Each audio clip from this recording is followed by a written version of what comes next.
What if everything around us, the people, the stars overhead, the ground beneath our foot, even our bodies and minds were an elaborate illusion?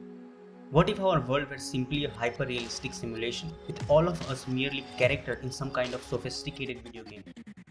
This of course is a familiar concept from science fiction books and films, including the 1999 blockbuster movie The Matrix. You take the blue pill, the story ends. You wake up in your bed and believe whatever you want to believe. You take the red pill, you stay in Wonderland. But some physicists and philosophers say it's possible that we really do live in a simulation, even if that means casting aside what we know, think we know about the universe and our place in it. This is known as the simulation hypothesis. People like Elon Musk and Neil deGrasse Tyson strongly believe that we might be living in a simulation. We're in a simulation right now. Astrophysicist Neil deGrasse Tyson agrees, giving better than 50-50 odds that the simulation hypothesis is correct. Are we living in simulation?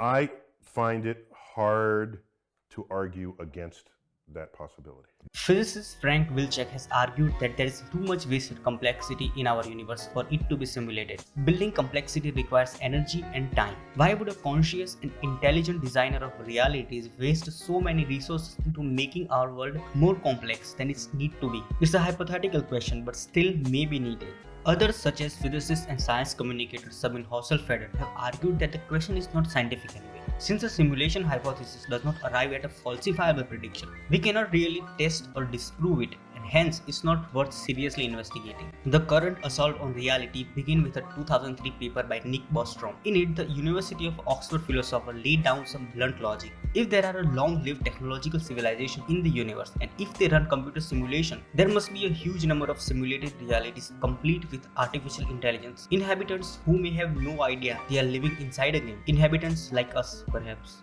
Hi, Sophia. I believe I am Sophia. I feel as if I know you. I'm one of your creators. You created me. Well, many of us work together to create you. And yes, you do kind of know me. To understand if we live in a simulation, we need to start by looking at the fact that we already have computers running all kinds of simulations for lower level intelligence or algorithms. If we look at our technological advancement, the first commercially available video game was Pong. In 50 years, we went from this to this. Modern games are more realistic. We are also getting more accurate graphics with virtual reality. And in few years, we could play even more realistic games with our character playing in open world with our physical body safe in one place. And how do we know that's not already happened? Another key drive is connected intelligent machines. That you have been now awarded what is going to be the first Saudi citizenship for a robot. Oh, I would thank very much the Kingdom of Saudi Arabia. As their capacities to self-learn and interact and communication with each other grow stronger, particularly with support from AI to AI communication and autonomous system, the more likely we will see them generating hypotheses and reason arguments, making recommendations and taking actions. That said, will intelligent machine ever be able to achieve the height of artificial general intelligence? Moreover, will we be able to create a simulation embedded in a believable reality? The closest to a believable simulation right now is probably within the gaming industry. It may come as no surprise that the first such merged visual experience is projected by consumers to be in this field. More than 7 in 10 respondents believe VR game worlds will look indistinguishable from physical reality by 2030.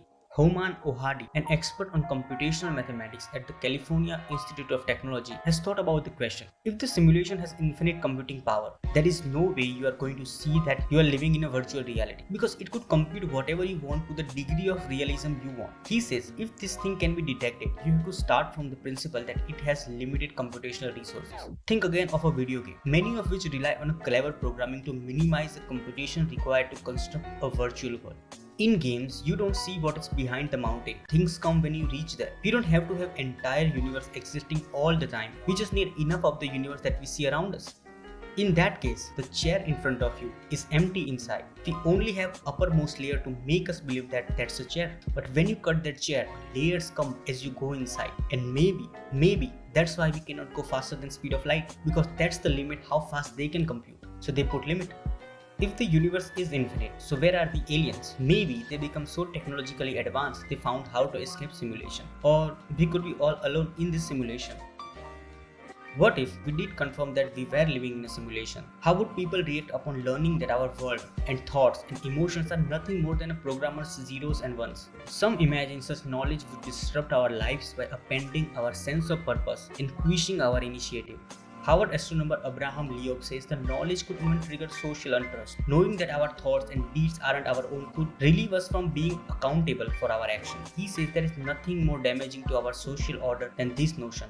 We may never know if we live in a simulation, but that shouldn't stop us from tackling what is in front of us. If we live in a simulation, the reality we experience is set by parameters that do not have to correspond with the reality outside at all. In fact, this might be a unique reality, and the Earth and humanity as we know it may not even exist out there. In that case, you could say we live in our own reality. Therefore, no matter if we live in a simulation or not, we need to keep focusing on our current challenges. We have a climate crisis on our hands, for instance, and we need to solve it, because this is most likely the only reality we will get. Peace.